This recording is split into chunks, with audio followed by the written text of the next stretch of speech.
Well, hello there. You're watching Offbeat Business TV and listening to OBBM Radio Dallas. I'm your host, Susan Hamilton, and we are rebuilding American business influence locally, nationally, and abroad by making digital media easier for the local family business.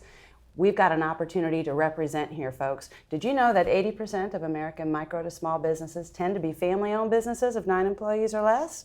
Well, that means we're building our business while we're raising our kids. We're taking care of our parents. We probably have a veteran or active duty in our family or workspace, and over 30% of us have an addict in our family or workspace. So today's information is here to empower you to take a stand with your strong, influential brand. Today we'll be speaking with retired Sergeant Richard Morris. Good morning, Susan. How are you doing, Richard? I am blessed. So glad to have you today. Thank you.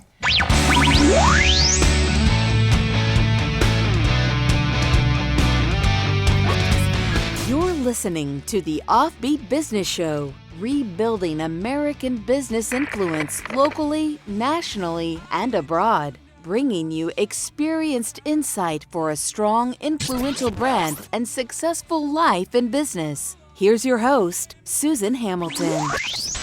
You're Honored to doing be here. Some amazing things. We've been talking lately about some events we've got coming up, and we'll be talking about that in another show, but there's a big reason we as a community need to be doing a better job of supporting our law enforcement and helping to gel the relationship between the community and law enforcement so that everyone can do a better job. I think you'd agree that we're all safer when we communicate better. Absolutely.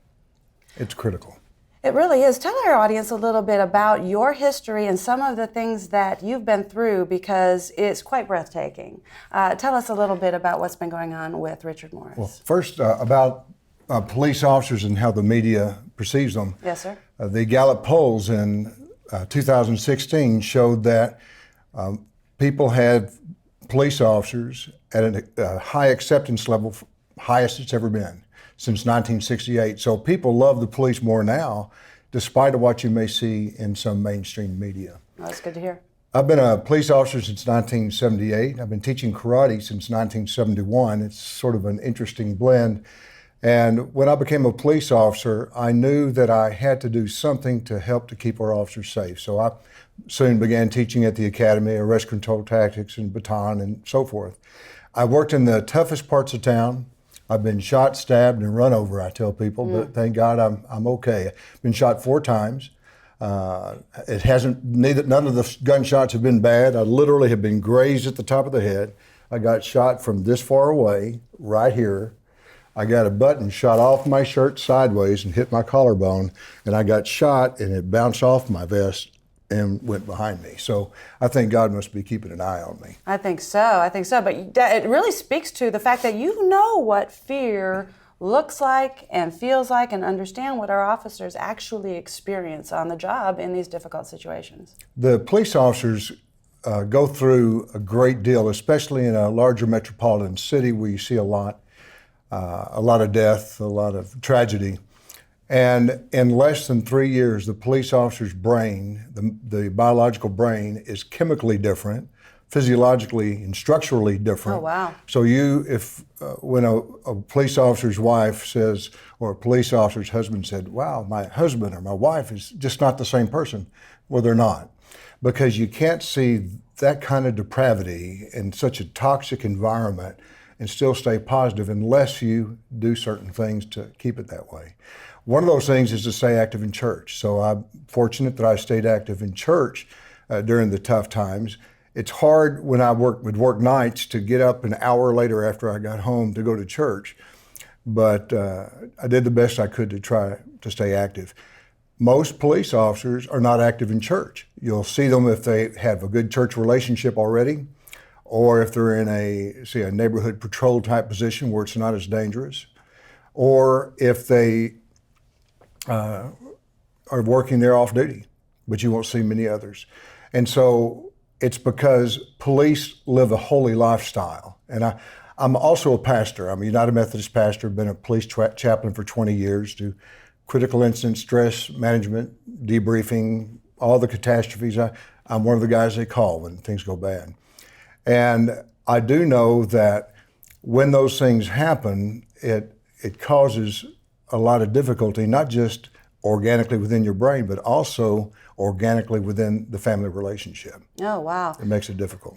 Seriously, it does. And those are the kids going to school with our kids in our local communities. Those are the wives that we are passing at the grocery store and in traffic. And there's a lot of distraction there because they care so much and they care so deeply. And from what I understand from previous conversations, a lot of times they're not actually having that conversation. The officer is not coming back and having that conversation with his wife because that is a little too close to home. So my wife, I would come home after seeing children burn up in a car, or much worse.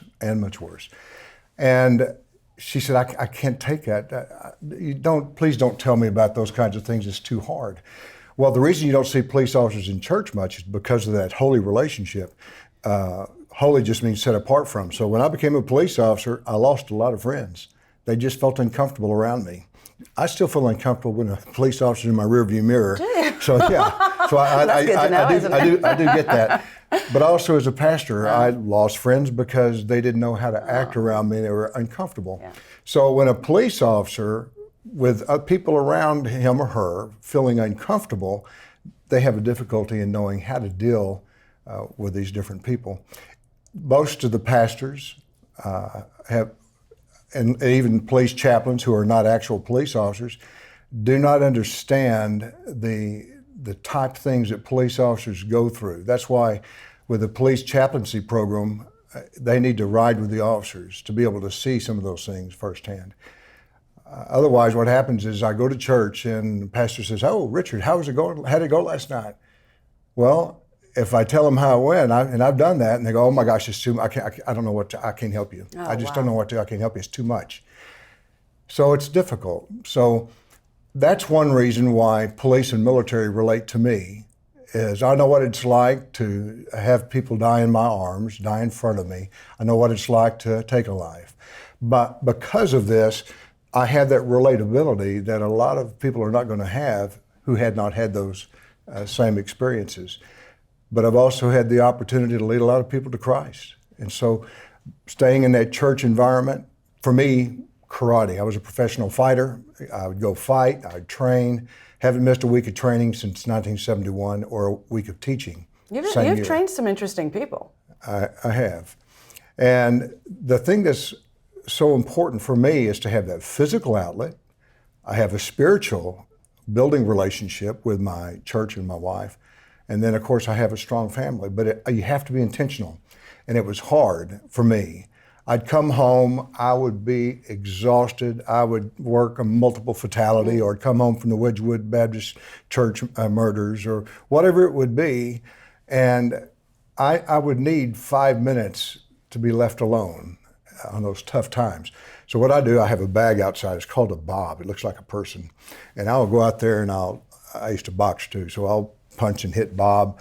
And then by the time I go in the house, I'm a little bit better.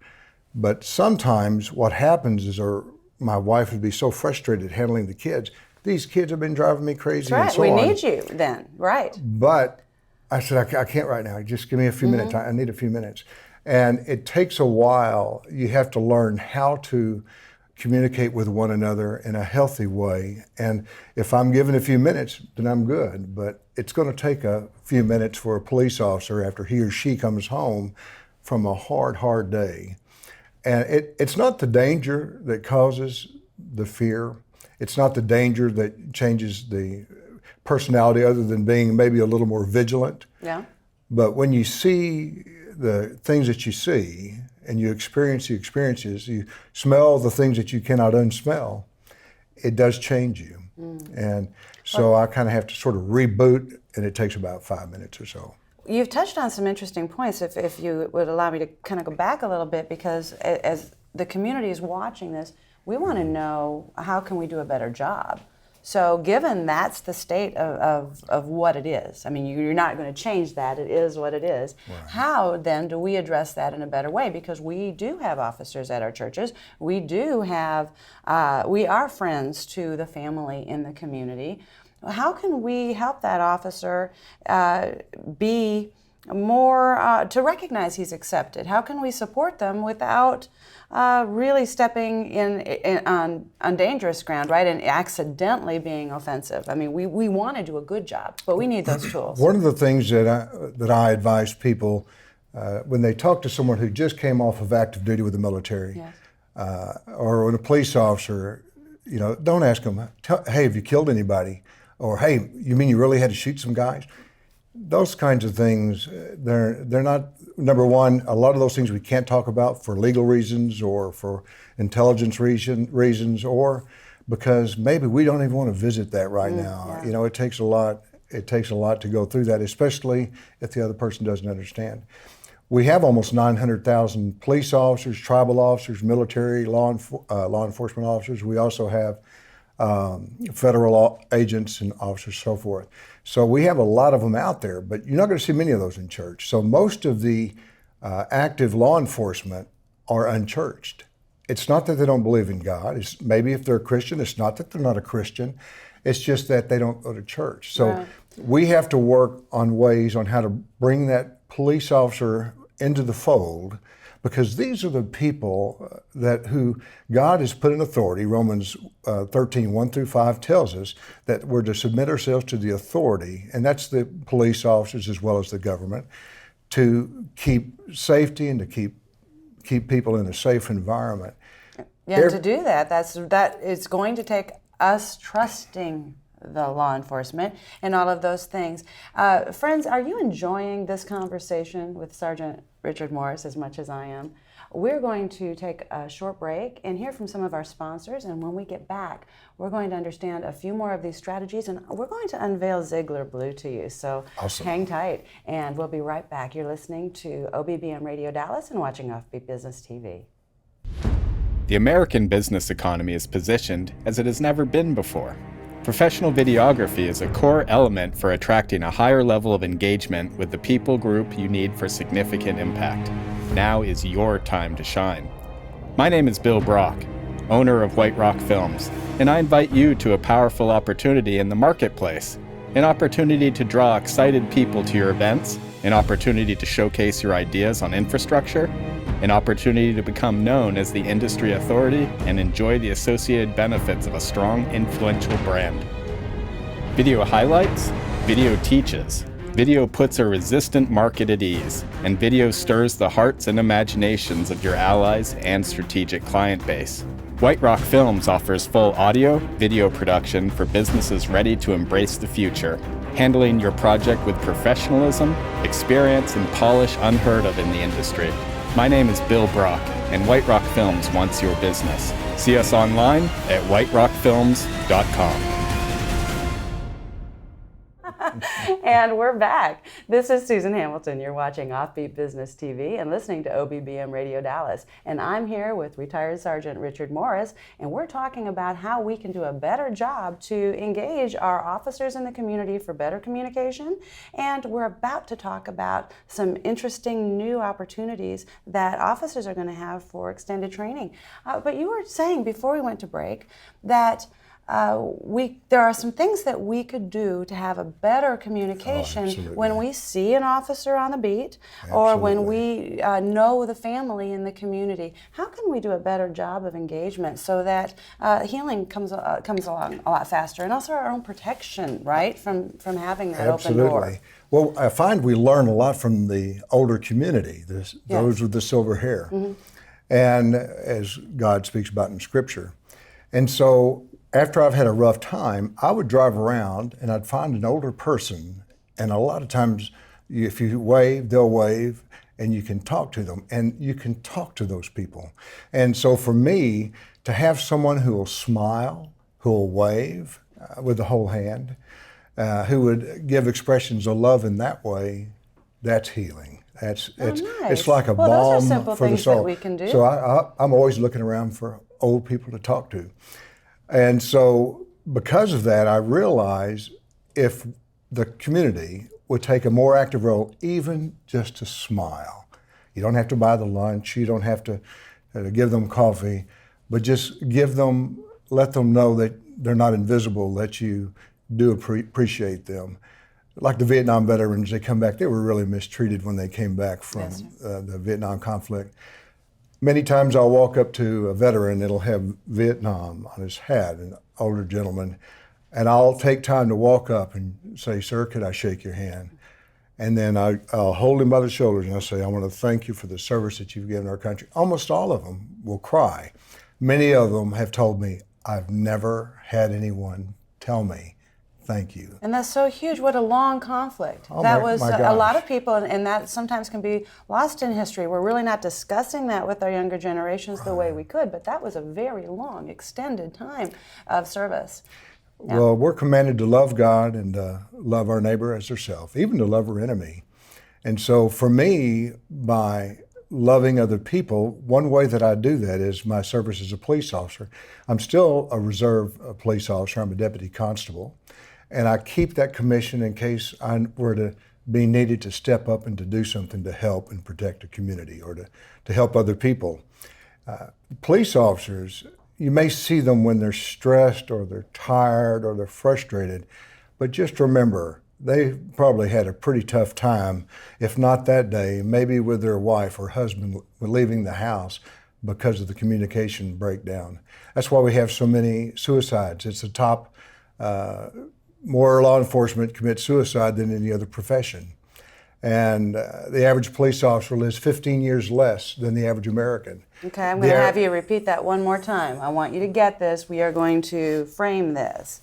One more time, sir. The average police officer lives 15 years less than the average American. Isn't that something? It's sad, and has 25 times the cardiovascular risk because of, you have to stay in your assigned area, and especially in the late shift, the midnight shift, there are very few places. Some beats don't even have places to eat. And those that do, there may be your local gangbanger that works there, and you don't always want to eat what they're fixing if they're mad at you from putting them in jail the week before. And so because of the call load and because of what you have to eat so quickly on the run, they have a terrible diet, eating habits. Isn't that interesting? Well, I think that what you're doing with the Ziegler Corporation could really have a huge impact on our local community, especially as you start out right here in the Dallas DFW area. Yes. I mean, here where we are locally, you can start making an impact to change those things because communication Absolutely. is what it's all about. Tell us a little bit about the new Ziegler Blue. Well, Zig said that people don't care how much you know until they first know how much you care about them. And so we need to let police officers know that we love them. Police officers need to let the community also know that we love them. So Zig Ziglar was a good friend. I was his karate teacher. He took it more for the exercise and flexibility stretching because he was all over the place, jumping up, getting on the edge of the stage. Right. Very athletic, if you ever had seen him live. And when Zig had a bad fall, he asked me to help him to learn to walk again more effectively. He was just shuffling. And so I was able to help him. I went over and met with him and his trainer and Tom Ziegler and his daughter Alexandra, Zig's granddaughter. And I helped Zig do some things. And I thought, when I retired from the police department, I think I used to be on Ziegler's Speakers Bureau back in 1985 before they went all in-house. And then when they did that, I did my own seminars. By the way, Zig would send police departments to me to do the seminars in schools. And a lot of them, they could not afford him for one. He was booked years in advance. Right. And so I would do these seminars, but in 2014, I decided to be certified as a Ziegler speaker. And at that time, Zig had passed away, but I wanted to have the opportunity to be able to speak Ziegler into the minds of other people. Back in 1992, when my dad passed away, my brothers were fussing and fighting. I lost financially everything that I had, and I was suicidal. I had a bad day. And I said, God, I ask you to help me. If you do not want me to take my life, I ask you to give me some kind of encouragement to let me know there's something still for me to do. Otherwise, hopefully I'll see you in a few minutes. And I was so despondent. But then I remembered the first time I gave a Christian devotional for Ziegler. I've done 5. After I spoke, Zig grabbed me by the shoulders and he said, "Richard Morris, you are special." And I heard that voice that night. Isn't that sweet? I know that moves you yet today. Thank you for sharing that. That's so... Stay encouraged, I'm still here. So it was close though, I'm telling you. But so Ziegler Blue is going to be using some of the loving nature of communication and speaking to help them do a better job in their departments. And to stay motivated. One thing about excellent. One thing that Zig did for me, I had a friend of mine, Barry Hall, with the Miss Texas pageant. I believe in community service. So when Barry Hall asked me to be a judge for the Miss Texas pageant, I felt like that was my responsibility. So I did for 8 years. But Barry gave me 2 Zig Ziglar tapes on secrets of closing the cell, and it helped my business just grow logarithmically. I mean, just bam, bam, bam, bam. It just increased. I made more money in my karate school than any other studio in the United States at that time. And so I was listening to those messages and about the encouragement and so forth. So I started listening to Zig again, and Becky, my wife, would say, by the way, I've been married over 40 years. That's the anomaly in police work, but you know, even though Christians and non-Christians, the agnostic population, those who are not believers, they all have about a 50% divorce rate within 2 years unless they hold hands and pray together. And if they do that, it drops to less than 1% divorce rate. So for me, I kind of like holding hands with her. I think my wife's kind of hot, so that's a good thing. Oh, you know, my husband and I are in agreement, yeah. And so when I would be down, Becky would say, "Hey, man, you need to listen to Zig again." Or we'd go to his church. So for 9 months after this happened with me being so down, I would go to the Encouragers class at Prestonwood Baptist that Zig taught, and I just loved Zig. And I would go eat with him many times and just spend a lot of time with him. He was literally my coach or mentor. He called himself my Dutch uncle. But to see the way that he would tenderly hold Jean's hand, he would stand when she came into the room. He would hold the door open for her. I saw him kiss in church. I mean, don't tell anybody, but I was right there on like the 3rd row. But they had that love. And so Zig taught me how to be a better husband, to be a better father, to be a better Christian, to be a better Christian servant, to be a better person. And so I don't use bad language, and which is nice because for a long time I had a completely different vocabulary. I could turn a 2-syllable word into a 16-syllable word. It can happen, and it just takes some self-control, but that can be. Well, God took that from me, so I'm grateful for that. Excellent.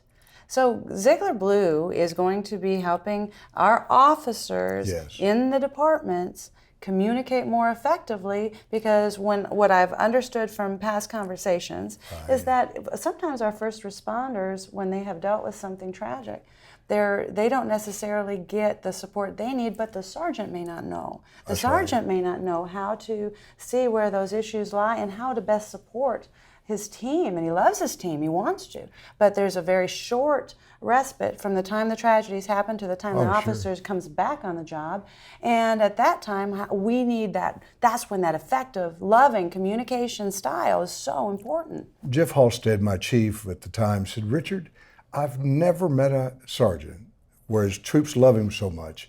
I've never met a sergeant whose team members would just do anything for him, work so hard. How do you do it? How is it that you do that? I really want to know." I said, "They love me because I first loved them." And I tell them I love them. Police officers, these big old men and women, they need to hear that they're loved. They don't hear that from the people on the street. And they work hard for me because I first work hard for them. And so by doing my best to be a good and a holy example to them, I'm able to lead the police officers into a better relationship with their families and with the community as well. So my team, the teams I've been blessed to work with, are some of the finest. A gang unit, I've worked with some of the toughest guys, former Navy SEALs, a lot of spec op guys, military Marine recon, but they were the kindest, most respectful, most disciplined officers I worked with. And they were kind. They wouldn't cuss in front of me because they know I don't like to hear that kind of language. And so I'm very grateful for that. But see, what Tom and I were talking about is to have the communities sponsor police from Dallas or Fort Worth or Chicago or wherever they're having troubles. Chicago has plenty of troubles. Yeah. Where the business community can pay for the training. And then Tom Ziegler and I would do that training and then send the officers back into that community. And for me, that's exciting because now it's going to really be logarithmic. It's going to just multiply, because if we can teach 5 officers, they can go back and teach 500 or 1,000 or 2,000. And they'll be prepared with those leadership, speaking, and communication skills. And love. And it's yeah. a relationship. A relationship is the main thing that they learn, is how to have a good relationship with the community. And then they can go into the impoverished communities and do free seminars for goal setting, for how to build winning relationships, a bridge between the community. Oh, that lights me up, because I know we can make a difference in this space.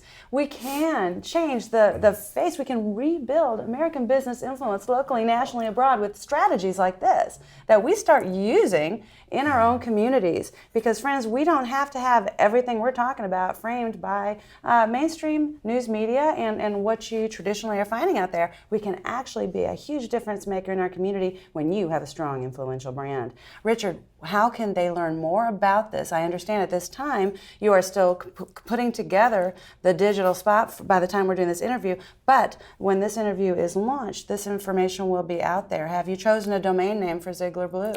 ZieglerBlue.com. Okay, wonderful. But it also may be on Ziegler.com. Because it's Zig's name, I'm giving them they have the greater understanding of the business aspect. Wonderful.